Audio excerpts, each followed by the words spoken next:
I built my construction company from the ground up over the past decade, creating what I thought was a perfect life with my wife Jessica. 8 years of marriage, a beautiful home, and a solid future together.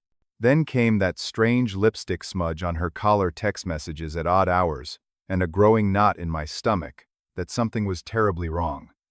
What started as a hunch led me to uncover a betrayal so deep that I knew I needed indisputable evidence before anyone would believe me, especially a judge.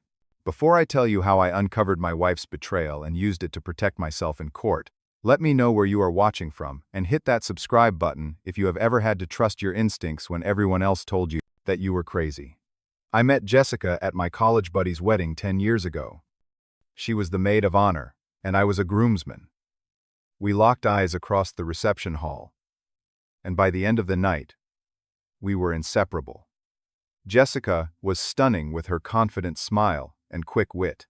As a successful real estate agent, she matched my ambition. We shared dreams of building a life together, and within 2 years I had proposed. Our wedding was everything we had hoped for, intimate yet elegant, with our closest friends and family celebrating our love. We bought land in an upscale neighborhood and used my construction expertise to build our dream home from the foundation up. Every detail was a joint decision, from the open-concept kitchen to the master suite with its oversized windows that let in the morning light Jessica loved so much. Life settled into a comfortable routine. Weekdays were busy with our careers, while weekends involved dinner parties with other successful couples in our social circle, hiking trips, and occasional weekend getaways. We complemented each other perfectly, or so I believed. Jessica managed our social calendar and home design, while I handled finances and maintenance. We discussed having children in another year or two once my company hit certain growth targets. The first signs were subtle. So subtle that I dismissed them as ordinary changes that happen in any long-term relationship. Jessica changed the password on her phone, claiming she had concerns about data security after a client's information was compromised. She started a new fitness routine that kept her at the gym until late evening 3 times a week. There were lunch meetings that ran long, and networking events that suddenly required overnight stays. I remember clearly the business conference in Chicago where things first felt truly wrong. Jessica was scheduled to attend a real estate convention for 3 days. When I called her hotel room the second night and got no answer, I thought nothing of it. But when I tried her cell phone repeatedly over the next 4 hours and received no response, concern set in. She finally called back near midnight, claiming her phone had died and she had been at a networking dinner that ran late. Something in her voice sounded off, but I could not quite place it. When she returned, she brought home a convention tote bag filled with branded items, as she always did. But this time there was almost no mention of the sessions she attended or colleagues she met. When I asked specific questions about the keynote speaker I had seen advertised, she gave vague answers and quickly changed the subject. Around this time, Jessica began dressing differently. She bought new clothing styles that seemed designed to impress, wore more makeup, and spent more time on her appearance than I had ever seen. When I complimented her new look, she said she needed to present a more polished image to compete with younger agents entering the market. It made sense, but combined with her other behavioral changes, it planted a seed of doubt. While organizing our tax documents that April, I discovered hotel receipts from cities where Jessica had supposedly attended day conferences. When questioned, she claimed they were for power naps between sessions or early check-ins before evening flights. The explanations were plausible, but each one required additional justification that my wife had never needed to provide before. The night that truly broke my confidence in our marriage was 6 months ago. Jessica came home from a client dinner, smelling of cologne that was distinctly not mine. It was subtle, but unmistakable. When I mentioned it casually, she became defensive, claiming one of her male clients had hugged her goodbye. Her reaction seemed disproportionate to my simple observation. As suspicions mounted, I experienced terrible self-doubt. Was I being paranoid? Controlling? I had always prided myself on being a trusting husband. I confided in my best friend Mark during a weekend fishing trip, hoping he would tell me I was overreacting. "Marriages go through phases," Randy Mark said as we sat in his boat. "Jessica has always been ambitious. Maybe this is just her focusing on her career." I wanted to believe him. I tried to silence the voice in my head that said something was very wrong. But sleep became elusive. I would lie awake watching Jessica as she slept, wondering if I even knew the woman beside me anymore. The pivotal moment came on a Tuesday evening. Jessica had left her phone on the kitchen counter while she showered. A notification appeared on her screen, a preview of a text message from a contact named Greg from work that read, "Last night was amazing." My heart sank to my stomach. There was no Greg at her real estate office. I had met her entire team multiple times at company events. Before I could process what to do, Jessica emerged from the bathroom, saw me standing near her phone, and quickly retrieved it, carrying it with her to the bedroom. That night, as she slept peacefully beside me, I stared at the ceiling with a terrible clarity. My wife was having an affair.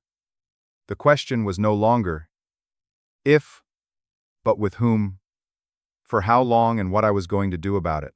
The next morning, I called into work and said I needed a personal day. As soon as Jessica left for the office, I began researching. I spent hours reading about signs of infidelity, confirming that what I had noticed matched the typical patterns. The changed passwords, unexplained absences, defensive reactions, new attention to appearance, emotional distance. The list matched our situation with devastating accuracy.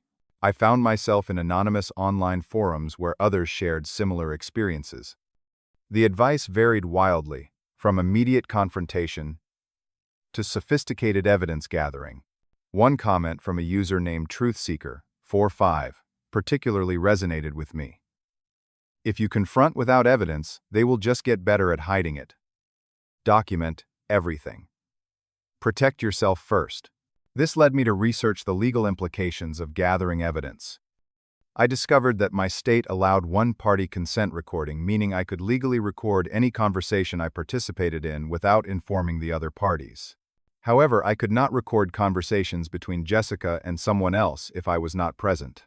The distinction was crucial. After consulting several legal websites, I understood my options. Nanny cams in common areas of my own home were legal. GPS tracking on vehicles I owned was permitted. Accessing already open social media accounts on shared devices was generally acceptable, but hacking email accounts, breaking passwords, or recording private conversations between others could land me in legal trouble and make any evidence inadmissible in court. I carefully developed a plan, starting with purchasing equipment: 2 discrete home security cameras disguised as ordinary household objects, one as a clock radio for our bedroom and another as a smoke detector for our living room. These were areas where I had legitimate reasons to record for security purposes, yet where conversations and activities would likely reveal the truth. I installed monitoring software on our shared home computer, which was legal since it was my property and used in common areas. I made sure to avoid anything that could be considered spyware or unauthorized access to password-protected accounts. For my plan to work, I needed to create an opportunity. I announced that I had to visit a potential job site in Portland 3 hours away and would be gone for 3 days. In reality, I would be staying at Mark's guest room, monitoring the cameras remotely. "Are you sure you have to go?" Jessica asked. Though I noticed, she did not try very hard to convince me to stay. "We have the Andersons' dinner party on Friday. The client can only meet these dates." I lied, hating the deception, but knowing it was necessary. "Tell the Andersons I am sorry to miss it." The emotional toll of planning this operation while maintaining a normal facade was immense. I struggled to eat, lost weight, and found myself needing to excuse myself during work meetings when anxiety overwhelmed me. I kept wondering if I was making a terrible mistake, if there was an innocent explanation for everything. The evening I supposedly left for Portland, I kissed Jessica goodbye, loaded my suitcase into my truck, and drove around the block to park in a neighbor's driveway who was away on vacation. I waited an hour, then had Mark pick me up and take me to his house. "Are you sure you want to do this?" Mark asked as he set up the guest room. "What if you see something you cannot unsee?" "I need to know the truth," I replied, though my stomach churned at the thought. The first night, nothing happened. Jessica ordered takeout, watched her favorite shows, and went to bed early. I started to feel foolish for my elaborate scheme. The second night changed everything. At 6:30 in the evening, the front door camera showed Jessica welcoming a tall, dark-haired man I had never seen before. They embraced in the entryway, Not the greeting of colleagues or casual acquaintances, but of lovers comfortable with each other's bodies. I watched in real time as they moved to the kitchen where Jessica poured wine into the crystal glasses we had received as wedding gifts. They laughed intimately as she prepared a meal, moving around each other with the easy familiarity of an established relationship. When they moved to the bedroom, our bedroom, I almost could not bring myself to watch. But I needed evidence, not just suspicion. The bedroom camera captured them entering, kissing passionately, and then engaging in intimate acts on the bed where I had slept for 8 years. The physical betrayal was devastating, but the conversation afterward destroyed any remaining hope for our marriage. "When are you going to leave him?" The man, who I now knew was indeed named Greg, asked as they lay in our bed. "These things take time," Jessica replied. "Randy suspects nothing. He is too trusting, too wrapped up in his business. But I need to be careful about the finances. I have been moving money little by little." "How much have you set aside?" "Almost 80,000 so far. Once I get enough, and we figure out how I can get my share of the house and his business in the divorce, we can start over somewhere new just like we planned." They continued talking, revealing that their affair had been ongoing for 7 months, beginning at a real estate conference in Chicago, the very one where she had been unreachable. They discussed their future plans, which included using my money to establish a new real estate business with Greg as her partner. I sat in Mark's guest room, physically shaking as I watched the evidence accumulate. Mark found me staring blankly at the screen, tears streaming down my face. "Oh God, Randy," he said, taking in what was happening on the monitor. "I am so sorry." My first instinct was to drive home immediately, confront them, throw him out, and demand answers from Jessica. Mark physically blocked the door. "That is exactly what they want," he said firmly. "You go in there hot. You might do something you regret. Something that could hurt you legally. Think strategically." Through my rage and heartbreak, I recognized the wisdom in his advice. Jessica and Greg were not just having an affair. They were plotting to take everything I had built. The house I had constructed with my own hands. The business I had grown from nothing. If I wanted to protect myself, I needed more than just evidence of infidelity. I needed to document the financial misconduct. "What do?" I asked, feeling lost. "You keep watching," Mark said grimly. "You gather every piece of evidence you can. And then you talk to the best divorce attorney in town before she has any idea what is coming." The next morning, while Jessica was in the shower, Greg left our house. I continued my fake business trip as planned, returning home the following evening with souvenirs from Portland that I had asked a colleague to purchase for me. Jessica greeted me with a kiss on the cheek and asked about the trip. I lied smoothly, hating myself for the deception, but knowing it was necessary. "I missed you," I said, searching her face for any sign of guilt. "There was none. The house was quiet without you," she replied, not quite meeting my eyes. The following day, I made an appointment with Sandra Wilson, reportedly the most formidable divorce attorney in our county.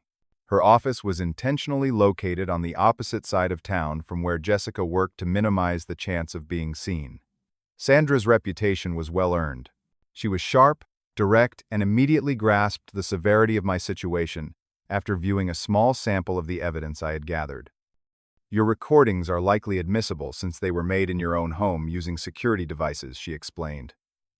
"The financial evidence will be crucial.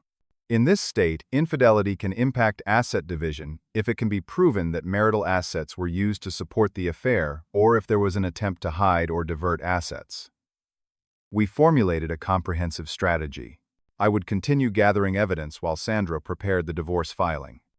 The goal was to document everything legally before confronting Jessica with what I knew. "Do not tip your hand," Sandra warned. "The moment she realizes, you know she will start covering her tracks and possibly accelerate her plans to drain your accounts." For the next 4 weeks, I lived a double life. On the surface, I was the same hardworking, trusting husband. Underneath, I was methodically building a case against my wife and her lover. I discreetly copied our financial records, documenting the suspicious transfers Jessica had been making from our joint accounts to an account I had never seen before. I backed up text messages and emails from our shared computer. I kept a detailed log of her unexplained absences, correlating them with credit card charges and location data from our family tracking app that we had initially installed for safety purposes. I hired a private investigator recommended by Sandra. He documented Jessica and Greg meeting at hotels during times she claimed to be showing properties to clients. The investigator obtained public records showing Jessica had only completed half the sales she had reported to our tax filings, suggesting she was spending considerable work time on her affair rather than her job. The most damaging discovery came when the investigator found evidence that Jessica had been using our joint credit card to purchase gifts for Greg, including a $1,000 watch and weekend trips disguised as business expenses. Living with Jessica, while knowing everything, was the greatest acting performance of my life. There were moments during dinner when she would tell me about her challenging day showing properties when I knew she had been with Greg at a hotel across town. There were nights she would reach for me in bed, and I would have to suppress the revulsion I felt knowing where she had been. Several times, I almost broke. During an argument about household expenses, Jessica had the audacity to accuse me of spending too much on business lunches. The hypocrisy was so stunning that I nearly revealed everything. Instead, I excused myself to take a shower where she could not see the rage on my face. As Jessica grew more comfortable with her deception, she became increasingly careless. She left receipts in her pockets, took calls from Greg when I was in the next room, and once even used our credit card to buy lingerie that I never saw her wear. Simultaneously, I was securing my future. I opened new individual bank accounts at a different bank. I spoke with my business partners about protecting our company assets. I secured my personal valuables and important documents in a safe deposit box. I found a furnished apartment and paid 3 months' rent in advance, preparing for the day I would need to leave our home. The psychological toll was immense. I lost 15 pounds, developed insomnia, and found it difficult to concentrate at work. At Sandra's suggestion, I began seeing a therapist who specialized in betrayal trauma, using a telehealth service that would not be traced to our insurance. The final piece of evidence came unexpectedly. I had installed an app on my phone that recorded all my calls, which was legal in our state with one-party consent.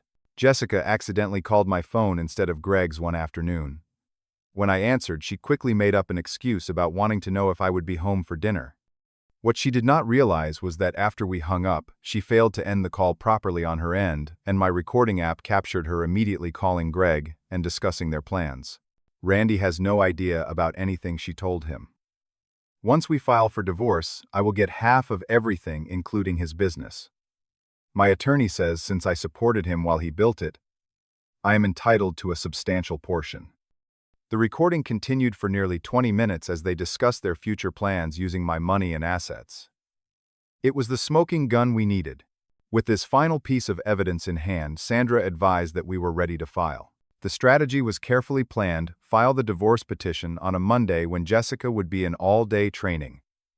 Move my essential belongings to the new apartment while she was gone and have her served with papers at her office.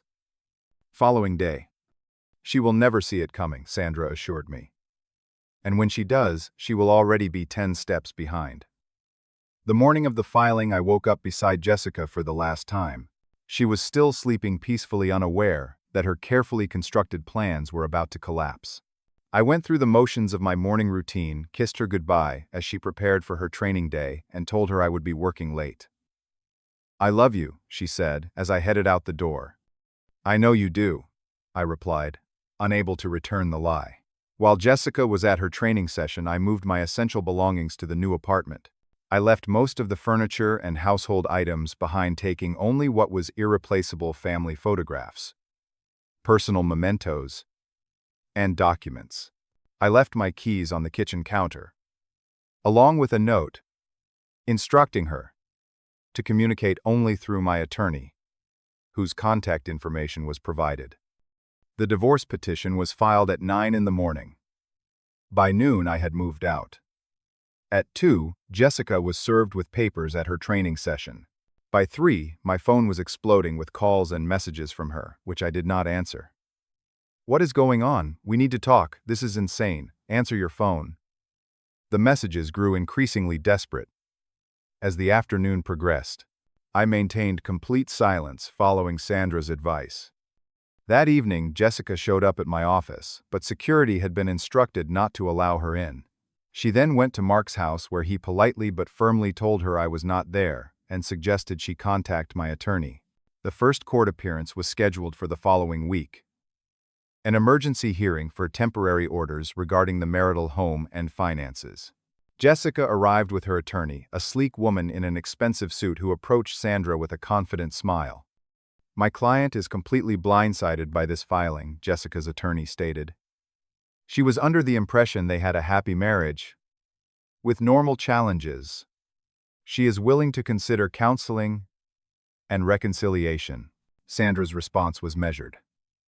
"My client has irreconcilable differences with Mrs. Nelson and wishes to proceed with the dissolution. We have prepared a proposed temporary order for the court's consideration." Jessica sat at the table, dabbing at her eyes with tissues, playing the role of the shocked and heartbroken wife. She avoided making eye contact with me, but I could see her occasionally glancing in my direction, likely trying to gauge what I knew. When the judge asked if there were any special circumstances the court should be aware of, Sandra rose. "Your Honor, we have evidence that Mrs. Nelson has been engaged in an extramarital affair and has been systematically diverting marital assets to support this relationship and prepare for a planned divorce filing of her own." Jessica's head snapped up, her eyes wide. "These are serious allegations," the judge noted. "Do you have evidence to support this claim?" "We do, Your Honor," Sandra replied, approaching the bench with a thick folder.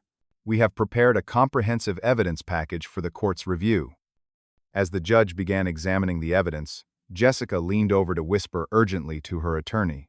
Her face had drained of color. The confident mask had slipped, revealing panic underneath.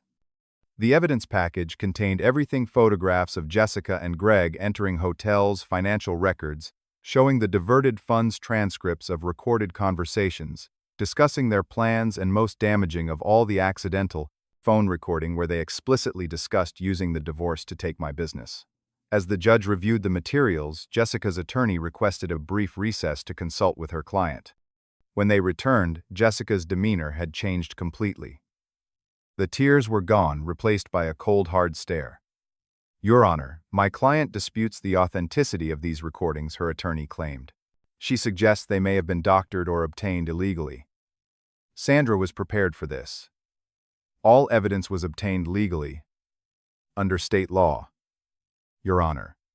The recordings were made with one-party consent or in the marital home using security devices legally installed by the homeowner. We have included affidavits from the private investigator and technical expert confirming the authenticity of all materials." The judge spent several minutes reviewing the documentation before looking up at Jessica. "Mrs. Nelson, these are serious matters. The court takes allegations of financial misconduct during marriage very seriously. Based on the evidence presented, I am granting the temporary orders requested by the petitioner. Mrs. Nelson is to have no access to the business accounts or assets. The joint personal accounts will be frozen, pending further proceedings." Jessica's face contorted with anger as the reality of her situation sank in. Her carefully laid plans had not just failed, they had spectacularly backfired. The subsequent divorce proceedings moved surprisingly quickly.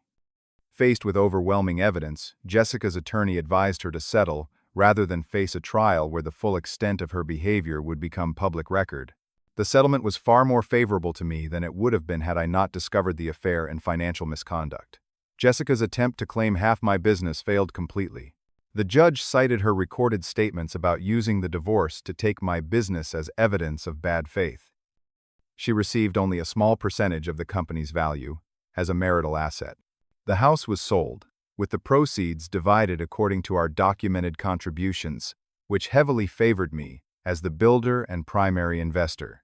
The judge's final words to Jessica were pointed.